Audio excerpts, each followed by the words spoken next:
Live from downtown Detroit, home of WDIV and Click on Detroit, Local 4 News at 5 starts now. Some of us may get wet tonight, but how many of us get snow tomorrow night? We'll look at what we're expecting and when it finally wraps up. All right, Ben, also it could be a small glimmer of hope. Mayor Duggan with some positive news when it comes to coronavirus spreading in the city of Detroit. But we begin with a tragedy unfolding tonight on Detroit's east side. That's where an 18-month-old baby has died in a house fire. Fire crews say by the time they got there and got inside, it was already too late. Happened before noon at a home on Camden, not far from the intersection of Chalmers and Harper. And Priya Mann following the story for us tonight. A very emotional scene there, wasn't it, Priya? Yeah, that's right, Devin and Kim. You know, there were a lot of family and friends at the scene watching as Detroit Fire and police were investigating. Now, we know there were adults in the home when that fire started, but they were unable to rescue that baby boy. A devastated mom was inconsolable after her 18-month-old baby boy died following an accidental house fire. There were adults home. The adults told us when we pulled up the child was in the back, so we knew about where to search right away. Firefighters were able to put the fire out and get inside the home immediately. That's when they made the heartbreaking discovery. They found the infant on the floor. The infant was suffered severe burns, and the infant was deceased at that point. The fire happened at a home on Camden Street near I-94 and Chalmers on Detroit's east side. First companies got on the scene. They made entry. Fire was confined to a back bedroom. Neighbors say some people tried to get into the home before first responders arrived, but were unsuccessful. Emotions and tensions were running high Monday afternoon, and Detroit police had to break up several scuffles. At this particular point, the family members are very distraught, but the investigators and the police will be interviewing them. Detroit police and the arson unit is now investigating the cause of the fire.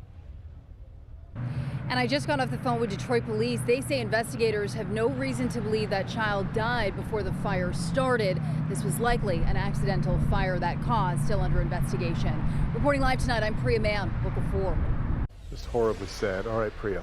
Let's turn now to the coronavirus and the two-day total from over the weekend. 8,574 new cases over the past 48 hours, averaging out to nearly 4,300 cases per day.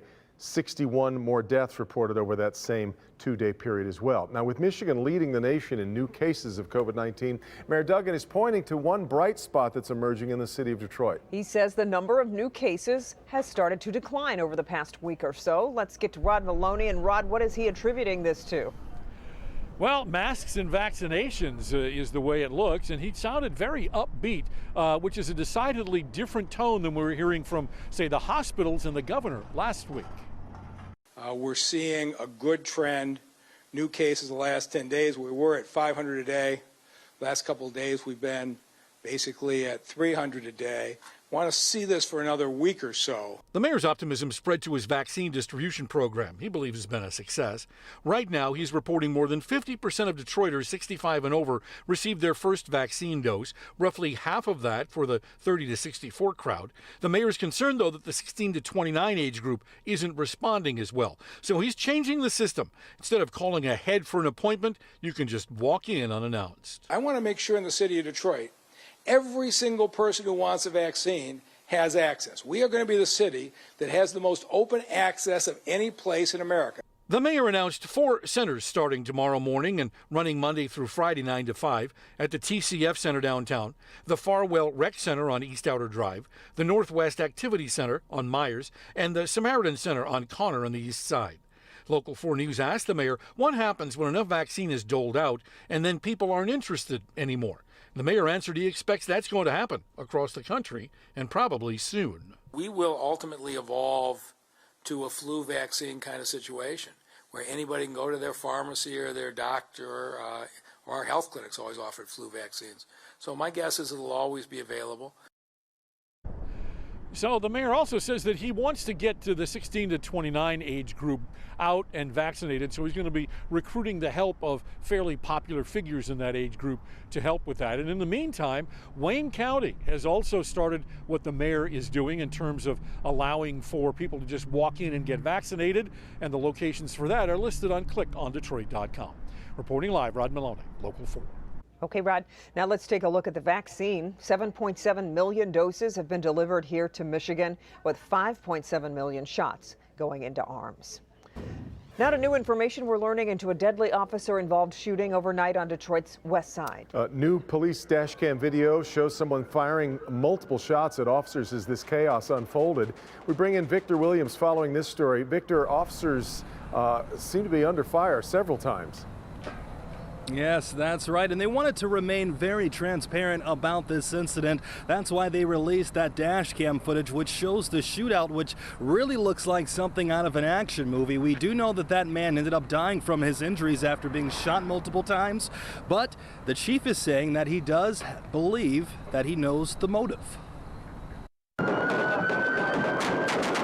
Dramatic dash cam footage shows the moments a 27-year-old decided to shoot at police on Detroit's west side with a .40 caliber handgun. Clearly, he was focused on one thing and one thing only: to kill a police officer. The 27-year-old died a short time later at the hospital after being shot by police multiple times, but it was the investigation of another shooting that led to all this taking place. As police were investigating a separate shooting where 5 were shot, that's when the 27-year-old literally drove through the crime scene firing at police. His music was loud. It was as if he was preparing himself for battle. After a high-speed chase throughout much of Detroit, including the downtown area, the suspect got out of his vehicle near 8 Mile and Gratiot, shooting at police, resulting in his death. Mayor Duggan commented on the shooting during one of the day's briefings. It looked like the officers last night were heroic. I just want to commend Chief Craig and the Detroit Police Department. While the 27-year-old does not have a criminal history, it's believed the violence may have been caused by trauma in his own life. He lost a 21-year-old friend the day prior at a dice game. And Chief Craig did offer his condolences to the suspect's family. It's just a sad situation all around. You can only imagine what they must be going through. Reporting live tonight, Victor Williams, Local 4. No doubt. All right, Victor. Police are investigating after a man is shot just east of downtown Detroit. Happened around 4 this afternoon in an apartment building on Shane near Larned. We're told a 26-year-old man is in stable condition at a local hospital after being shot. The police are still working to figure out what led to the shooting. Well, April Fool's Day was, what, 19 days ago? So this isn't a joke. We really do have a chance of snow coming this week. Just running it 3 weeks late or so. Let's get to Ben.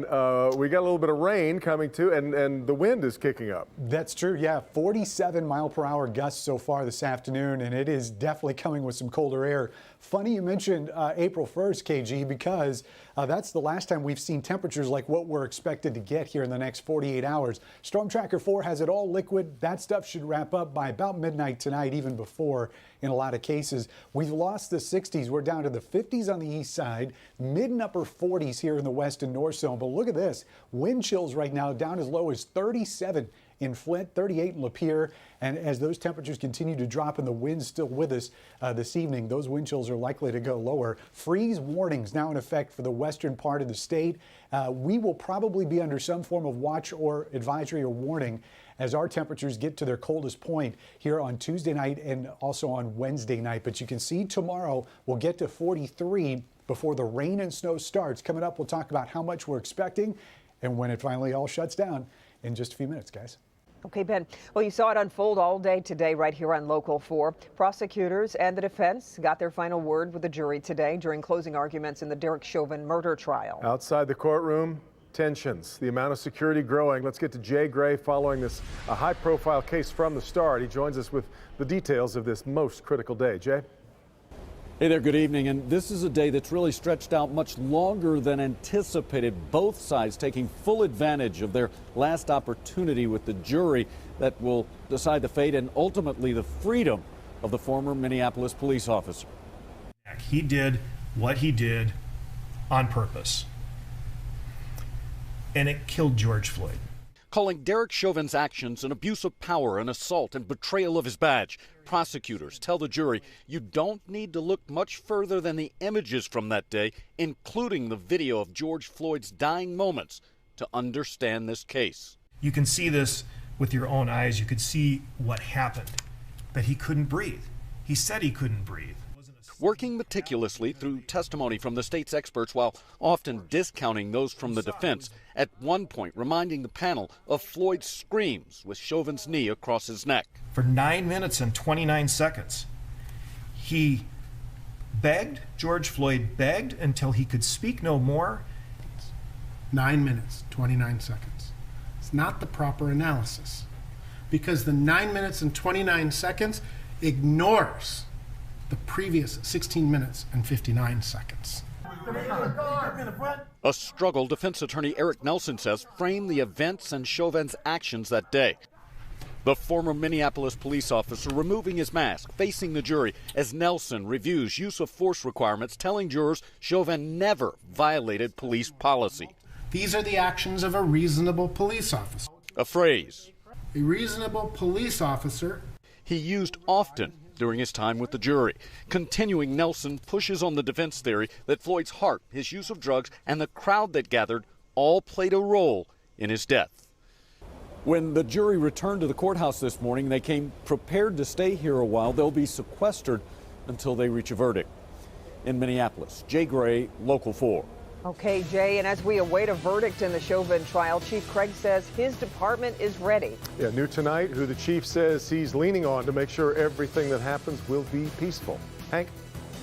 She's a young girl in Flint, and she's changing lives in big ways. Coming up, I'm going to show you how Little Miss Flint is working to help protect the people not only in her community, but across the country. But first, it's being called the Wright brothers moment. What happened today on the surface of Mars that's truly groundbreaking, even if it only lasted about 40 seconds. We'll have that next.